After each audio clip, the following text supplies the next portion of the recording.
So we're picking up where we left off with the Chronicles of Kera. It's been a long time since we did a reading, but we're right back here now.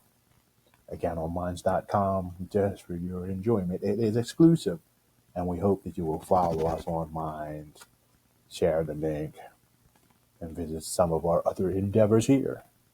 So we pick up in the Chronicles of Kera, Book 1, a book about three men who go out into space looking to find a more peaceful place, but they end up on a planet where the sex roles are reversed. The women are more powerful and stronger and more savage. The men are weaker and smaller, and they find this out the hard way as they crash land down onto this planet and become victims of these aggressive, giant, powerful women. And so we pick up chapter 30. You can find the other chapters in various places here at minds.com. The title of this one is Married to the Lone Wolf. This is your home, Rob. Icor spread her hands. You are the Prince of Blue Area, soon to become a king. After I'm through, you'll be king of Aqua. That is the whole planet's name. This is your home, and we're going to the top. She made her way to the bureau again. I thought she was going to look into the mirror. Instead, she pulled out a drawer on the right-hand side. She brought out an ornate wooden box inlaid with gold leaf. She brought it over to me and handed it to me. I wondered what it was. I took it and just looked at it. Aren't you going to open it? She asked innocently. I opened it without responding. There was a thick gold bracelet in the box. I pulled it out and looked at it. It was a beautiful and heavy. Two wolves were molded into the gold, facing each other. A large one and a small one. Let me put it on for you, she said, taking it from my hand. She opened a small clasp that I hadn't seen until then, and the bracelet folded back. She put it on my wrist and closed it. This bracelet tells everyone in Blue Area that you are royalty and that you are married to Icor the Lone Wolf. It frees you to go anywhere in the Blue Area. I arch my brows, but remain silent. What? Aren't you happy? This means I can go anywhere. Yes, but not outside. That will come later. My eyes narrowed. I may be kind and in love, but I'm not stupid. You better believe that. She slapped me on the thigh and stood up. Get ready. We're going to celebrate our wedding officially, and today I'll be made queen.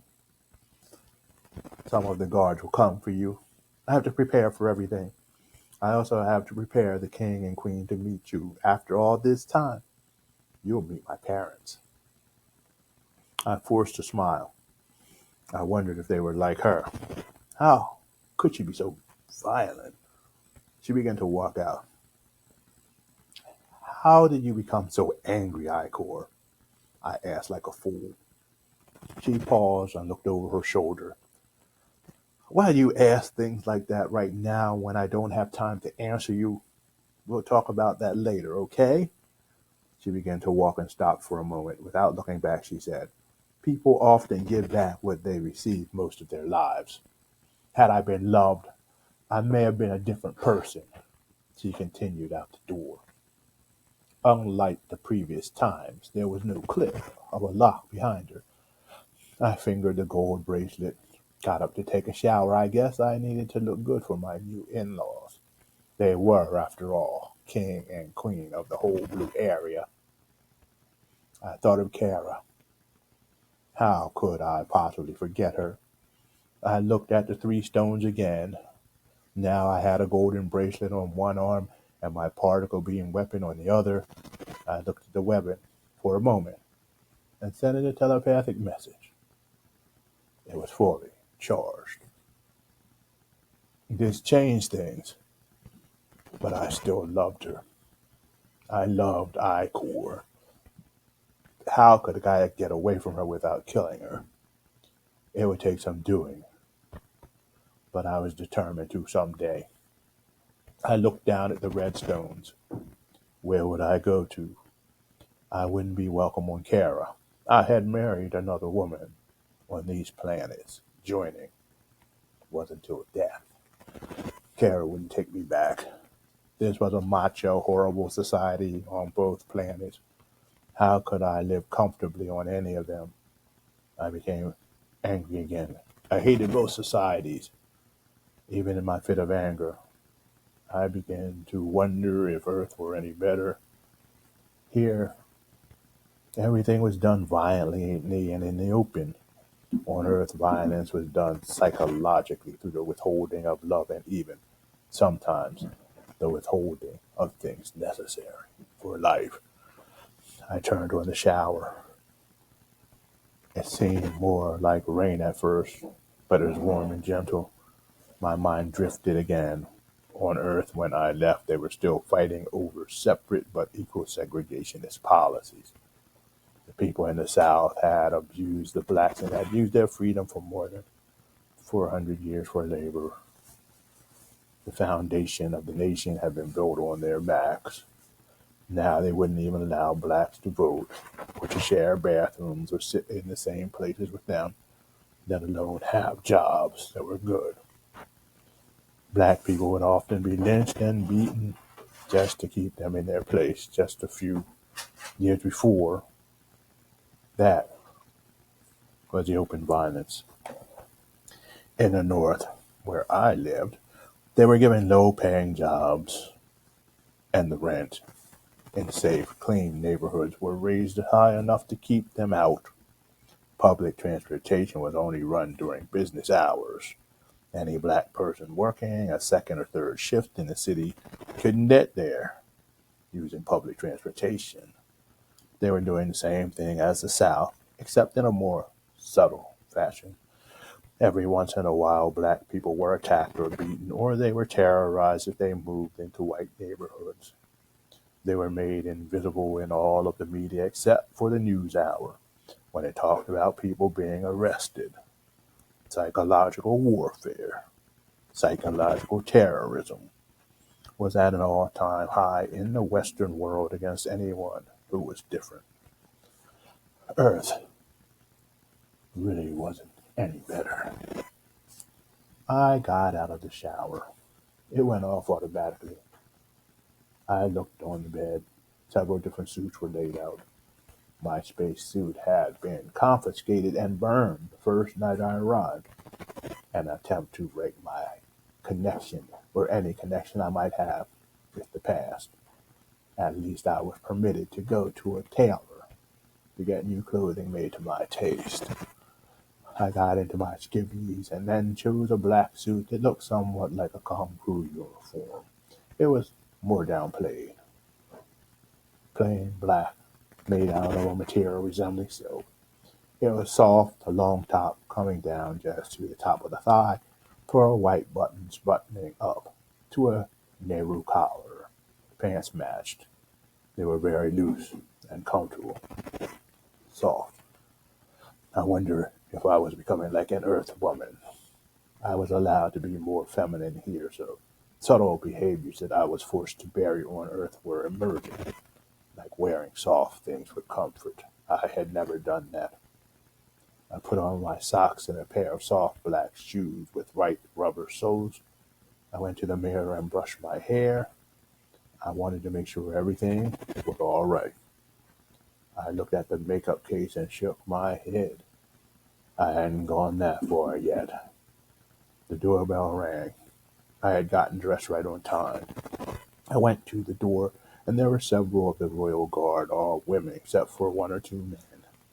The women carried large short swords in one hand and held large shields in the other that resembled the shields that the Roman legions would carry.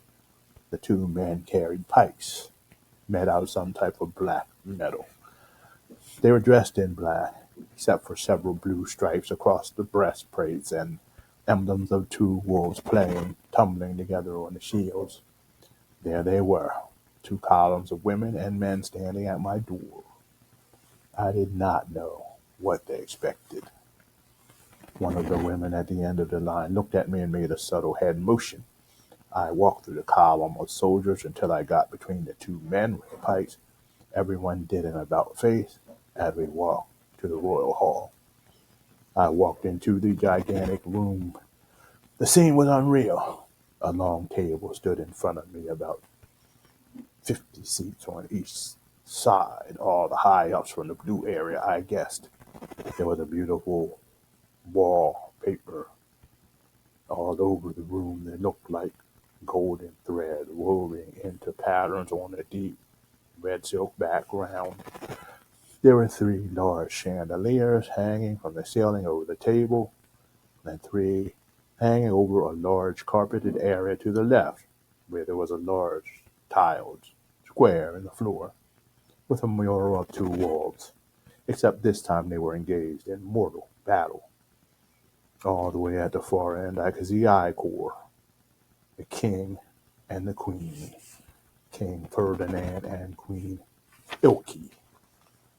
What a name. Icor saw me and smiled. I made my way along the table with every eye on me until I reached her. It was a relief. She stood and took both of my hands in hers. She turned to her mother and smiled. "This is Rob. I've been dying to have him meet you." Ilke smiled and took my hands. "Welcome to the family, my son. Please sit." Icor moved over and I took her seat. That was a surprise. "I'm sorry it took too long, but these things do take time, more ritual than anything else." Ferdinand pursed his lips. "Ritual? Sometimes your ritual outweighs my patience." He looked me over and arched his brows. "Off-worlder." I nodded. "Far away from one of the new forgotten planets." He smiled. "Never thought you'd make it to space." "How much do you know about those planets?" I asked. Perhaps I could learn something about Earth's origin. He tossed a couple of nuts in his mouth before he could answer. "Ilke, Ferdinand used to be a scientist. I found him on the other side of the planet." She looked at him. "The men there are somewhat feminine, but I tamed him eventually." He looked at me and smiled. "Just like you will be tamed, young man. Someday you might come to like the life that you have at the expense of others." He grinned. "I do now." The people who were close enough to hear the conversation began to laugh and talk among themselves. "I've been rude," Ferdinand said. "Let me introduce you to my younger. This is Lucille." I smiled and nodded. She returned the smile. "My pleasure," she said. "Very good, Icor." Icor beamed. "This one loves me. Even better. I found a beauty. Looks like a model, but he's too violent." I sat back in my chair. "You have to break him," Ferdinand commented. "There are ways." "I have broken him, Daddy. But sometimes he snaps. He breaks bones when he does. He can even kill sometimes." "He's just too dangerous," Ilke said. "Better just to do away with him or sell him." Ferdinand rested on his elbows. "How about maiming?" "Maiming?" I exclaimed. "You can't do that." "I assure you, young man, that we can do whatever we like," Ilke corrected. "He's too handsome. It would be a waste. I'll just have to auction him." I couldn't believe what I was hearing. These people were talking about auctioning off another human being or maiming him. What kind of planet was I in? I looked at Icor to see her reaction. She seemed quite content. None of it bothered her. I put my hand on her forearm and broke in. "Would you maim me, Icor?" There was silence. She looked at me, perplexed for a moment. "What are you talking about?" "Would you maim me?" "Of course I would. Don't be silly." I looked at her askance. "Don't look at me like that. You know I would." She drank some wine. "I love you. You know that. That's why I would do anything to keep you." "I'd do it in a second." She sipped her wine. He's a beauty, Ilky said. He thinks I'm from Red Area, she chuckled. Are you still posing as a red, Ferdinand asked. I could see the displeasure all over his previously smiling face. She shrugged. I looked down at the far end of the table. There were three tall women and one man. It was John. He was dressed in something similar to what I was wearing. Our eyes briefly met. I could see the look of surprise on his face briefly before I masked mine, and he masked it. I looked down and felt ashamed. The hors d'oeuvres came by. I picked up a small finger sandwich and began to nibble. Looks like we could find some place for him, Ilky said. She looked at me. I've heard stories about your skills, though. I think they might be slightly exaggerated, she looked at Icor. But maybe he could tame him. Icor shook her head emphatically. Lucille smiled and looked away. Ferdinand pursed his lips. This was definitely a family. We'll discuss it later, Ilky said. No, we won't, Icor said back. There was silence. Maybe you're not ready to be made queen tonight. Were we too preposterous? Ferdinand asked. She didn't respond. Ilky sighed audibly. Let's just get on with it before dinner is ready. Ilky looked at me. This is a ceremony where we turn over our power to the new queen and king. I hope we made the right decision, she said, looking at Icor. Icor was silent. A break for a sip of coffee. Dun, dun, dun.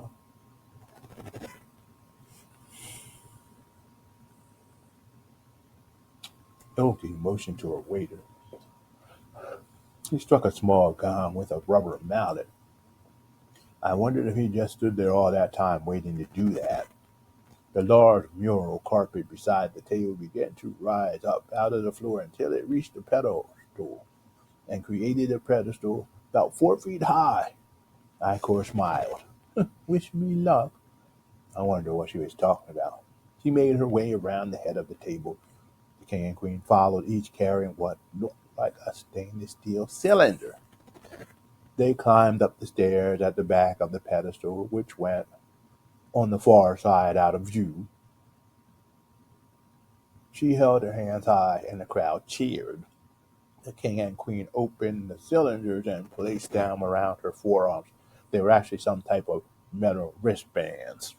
They clasped them closed and then came back to their seats. The crowd cheered again. What the heck was that?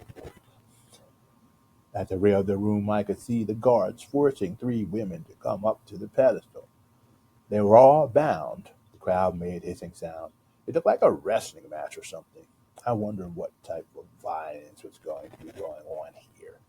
Icor moved around, shuffling and bobbing like a boxer. Ilky stood and hushed the crowd.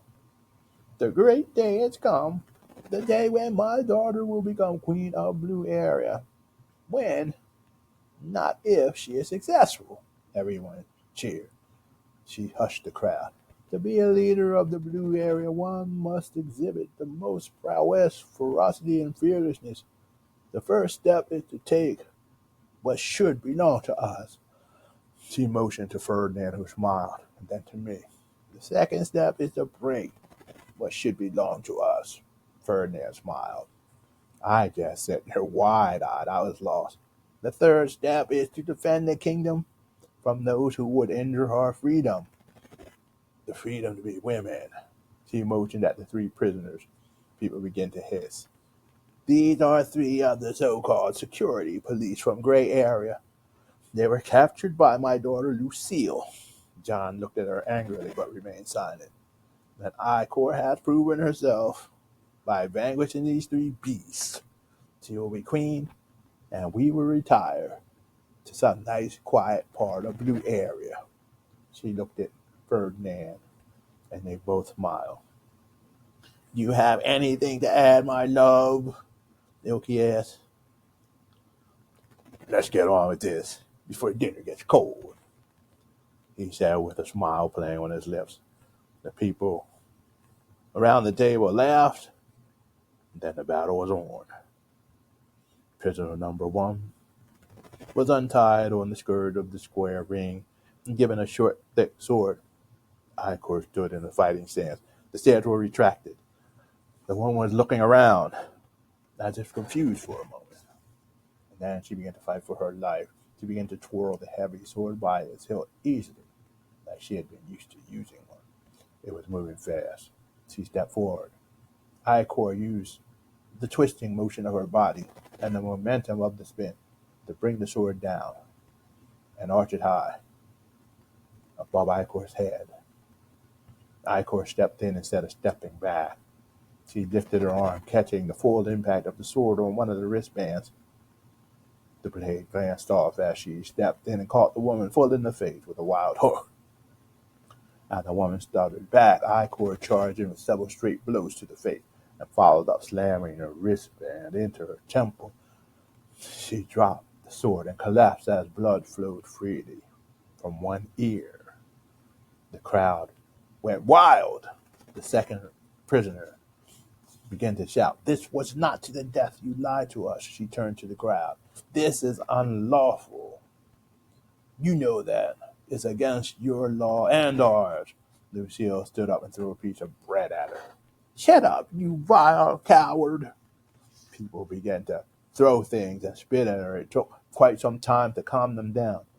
Some of the waiters went onto the podium and cleaned it off between battles. A young servant charged with maintaining order shouted, "Please refrain from throwing things." She was pelted with food herself. After all the mayhem came round two. I couldn't stand it. They were murdering people who couldn't defend themselves. Those who were good, yes, but who didn't really seem to be killers. They seemed to be just ordinary peace officers, captured by thieves and cutthroats to be murdered. I looked at Icor. She was very happy with what she was doing. She had been hurt at some time during her childhood. Yes. And she had turned to hurting others. There comes a time, however, when one must take responsibility for his or her own behavior. She was a vile and mean creature. I felt a deep love for her, but there was no way I could be her husband. I didn't agree with this or Ferdinand, Ilke, or Lucille. This whole place made me sick. I just happened to look at the far end of the table. John and I made eye contact again. This time there was anger in our eyes. I tapped the wristband. He nodded ever so slightly. "Send number two up here," Icor shouted. "The soup's getting cold." Everyone laughed. She stood and was forced onto the podium. Her hands were freed. She was given a sword. This woman didn't look like the first prisoner. She was very short and thin, almost 5'9" or 10, which was short for this planet. She had a very small frame and seemed a bit uneasy, even though she seemed to know how to handle a sword. She held the sword with both hands in a low defensive stance. She rocked from one side to the other so she could move quickly. Icor thought she was afraid and rushed her. The woman sidestepped, brought the sword upward, trying to catch Icor under the ribs. She almost succeeded, but Icor blocked with a down block at the last second. This happened 2 or 3 more times until Icor caught on.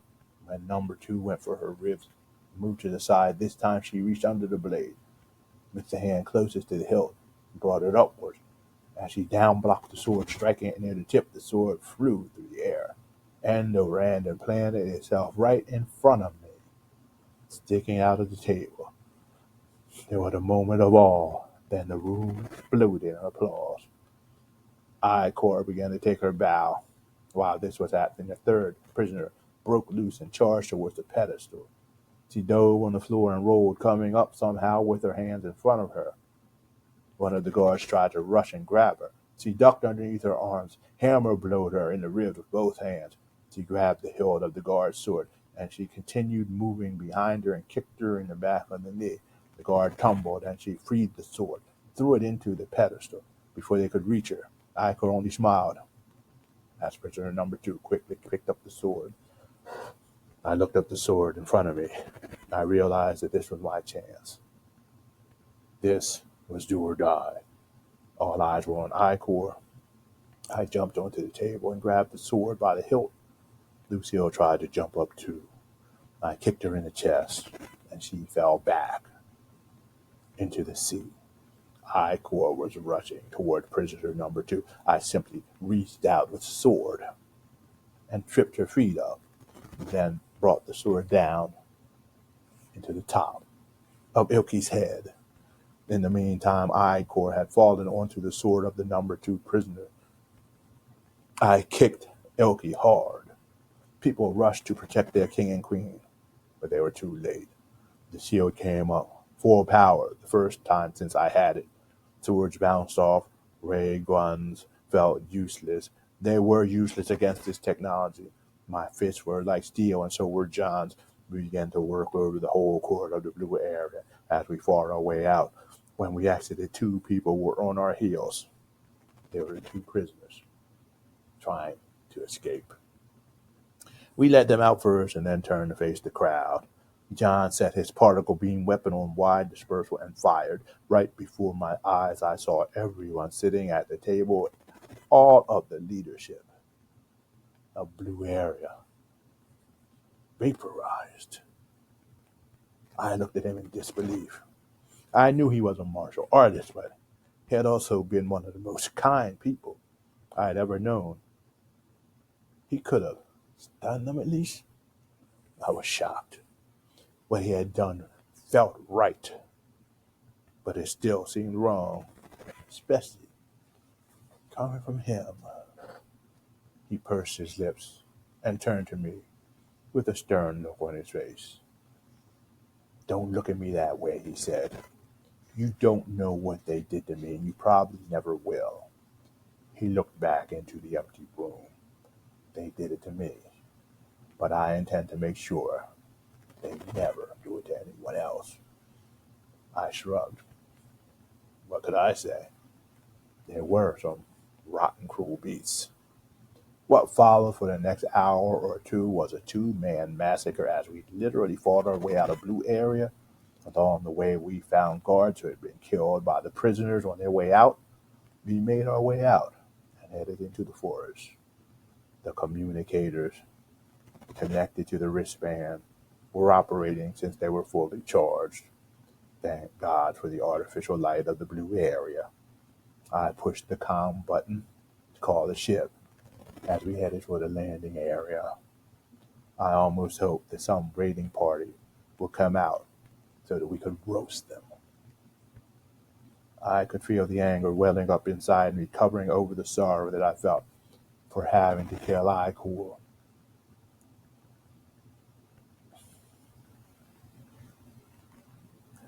I-Core was a monster, but also a victim of an unjust, angry system that created monsters.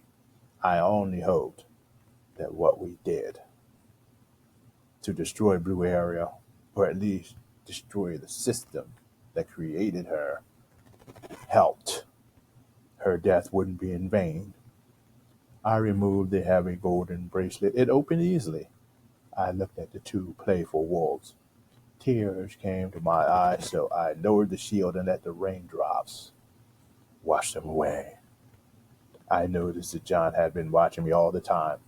I forced a smile and dropped the heavy bracelet, the golden bracelet, on the ground, and it hit with a loud thud. "You don't know what happened to me either, John. Someday, maybe we can both talk about it." He gave a slight nod and lowered his shield too. We waited for just a few minutes until we saw a shiny silver object breaking through the clouds. It descended slowly and hovered just in front of us, about 20 feet above. Slowly descended to the ground. The door opened and a set of stairs extended to the soft, wet earth. George stood in the doorway. John and I made our way up the steps, and we all went back into the ship. We were home safe for now, not really knowing what to expect next. And that, my friends, is chapter 29. Thanks for being with us. Like us, share this. Follow us here on minds.com. Get some more folks to view our videos so that we can expand what we're doing and create a world of life, love, entertainment, and clear thinking for each and every person. That's what we do at Diana Sarah Holistic Health and the Greater Leadership Coalition. Namaste.